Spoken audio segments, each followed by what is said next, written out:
কখন চালাতে পারবো ফেসবুক, কখন দেশের নেটওয়ার্ক স্বাভাবিক হবে। দর্শক শ্রোতা, সারা দেশে কিন্তু নেটওয়ার্ক অফ ছিল, এখন কিন্তু নেটওয়ার্ক দিয়েছে, কোনো প্রকার স্পিড নেই।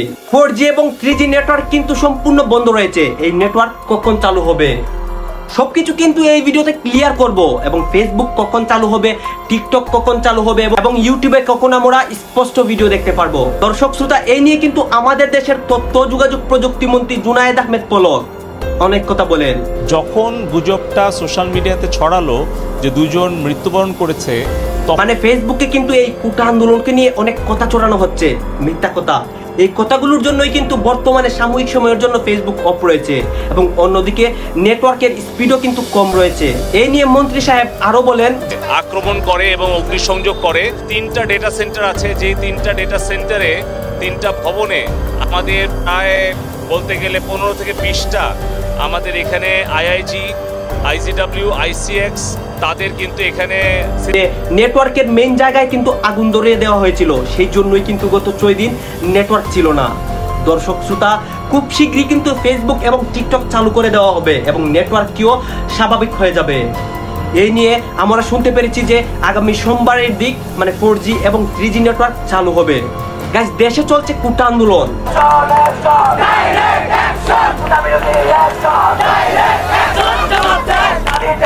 এই কোটা আন্দোলনকে নিয়ে কিন্তু অনেক চাঞ্চল্যকর তথ্য বের হচ্ছে ফেসবুক, টিকটক, ইউটিউবের মাধ্যমে। এই জন্যই কিন্তু ফেসবুকের সাথে কথা হচ্ছে আমাদের দেশের মন্ত্রী।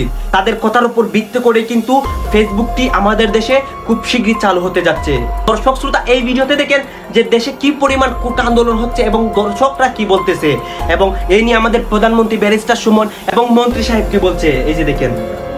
মূলত বৃহস্পতিবার বিকাল 4টার দিকে যখন আমাদের এই 3টা ভবনে সন্ত্রাসীরা বিএনপি, জামাত, শিবিরের পরিকল্পিতভাবে আক্রমণ করে এবং অগ্নিসংযোগ করে, মূলত আমাদের এখানে 3টা ডেটা সেন্টার আছে, যেই 3টা ডেটা সেন্টারে 3টা ভবনে আমাদের প্রায় বলতে গেলে 15 থেকে 20টা আমাদের এখানে তুলনামূলক শাস্তি হোক। এই যে আমাদের উপর নারী অত্যাচার কোথায় লেখা আছে? কোন সংবিধানে লেখা আছে আমাদের প্রধানমন্ত্রী একজন নারী? তাহলে এটা কিভাবে সে করতে পারে? আমরা যথাযথ বিচার চাই। 7 দিন সময় নিয়ে ফেসবুক, টিকটককে আমরা জবাব দেওয়ার জন্য বিটিআরসিতে হাজির হতে বলবো, তাদের ব্যাখ্যা, বিশ্লেষণ, বক্তব্য সহ। সেটা যদি তারা হয় আমরা শুনে সিদ্ধান্ত নেব, আর সেটা যদি না হয় তাহলে আমরা কি ব্যবস্থা নেব সেটা ভাববো। এছাড়া মেয়াদ শেষ হওয়া ডাটা প্যাকেজ গ্রাহকরা পুনরায় ব্যবহারের সুযোগ পাবেন কিনা তাও জানা যাবে রোববার। সরকারের কথা অক্ষরে অক্ষরে যে এই সরকারের বিরুদ্ধে দেশি বিদেশি চক্র এরা অ্যাক্টিভ, তারা চায় এই সরকারকে বিপদে ফেলতে। সরকারেরও বোঝা উচিত ছিল যে যে কোনো একটা আন্দোলন হোক না কেন, আজকে ছাত্র কালকে অন্যদের আন্দোলন হোক, এটার মধ্যে জঙ্গিরা এসে ঢুকবে। আমরা বারবার অনুরোধ করা সত্ত্বেও আন্দোলন, কোটা বিরোধী আন্দোলন, এরপরেও হাইকোর্ট শীঘ্রই আমরা ইন্টারনেটটাকে অপারেশন করতে পারবো। তারপরেও এই ডেটা সেন্টারের মালিকরা এবং যারা আপনারা দেখছেন কাজ করছে, যারা নেটওয়ার্ক মেরামত করছে, আমাদের মাঠে কাজ করছে, তারা কিন্তু এই কারফিউয়ের মধ্যে সেনাবাহিনীর তত্ত্বাবধানে তারা কিন্তু এই মেরামত কাজগুলো চলমান রেখেছে।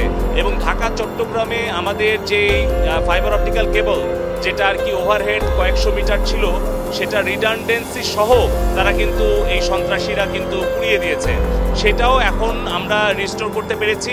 ফলে আমাদের ঢাকা চট্টগ্রামের সংযোগটাও পুনঃস্থাপন করা গেছে। ফলে আমাদের একদিকে যেরকম আমাদের ডেটা সেন্টারগুলো অপারেশনাল প্রায় হয়ে গেছে, অপরদিকে সঞ্চালন লাইনগুলো যেগুলো আমরা জানতে পেরেছি সেগুলো আমরা মোটামুটি একটা পুনঃস্থাপন করতে পেরেছি। তো এখন আমরা আশা করছি যে হয়তো শীঘ্রই আমরা হয়তো ইন্টারনেটটা চালু করতে পারবো। তবে আমাদের কিন্তু যারা দর্শক শ্রোতা, এখানে তো আপনারা অনেক কিছু শুনতে পারছেন, মানে একটু একটু করে কিন্তু আমি অনেক কিছু দেখানোর চেষ্টা করেছি। দর্শক শ্রোতা, এই কোটা আন্দোলনকে নিয়ে আপনাদের মন্তব্য কি, এটা কমেন্ট বক্সে লিখবেন, এবং নেটওয়ার্কের বিষয়ে কিন্তু অনেক আপডেট আমি এই ভিডিওতে বলার চেষ্টা করেছি। দর্শক শ্রোতা, আপনাদের এলাকায় কেমন নেটওয়ার্ক পাচ্ছে এবং কেমন স্পিড পাচ্ছে এইটা কিন্তু কমেন্ট বক্সে লিখে যাবেন, এবং আপনাদের কাছে আমার একটা রিকোয়েস্ট থাকবে, আমার চ্যানেলটি সাবস্ক্রাইব করবেন। ধন্যবাদ।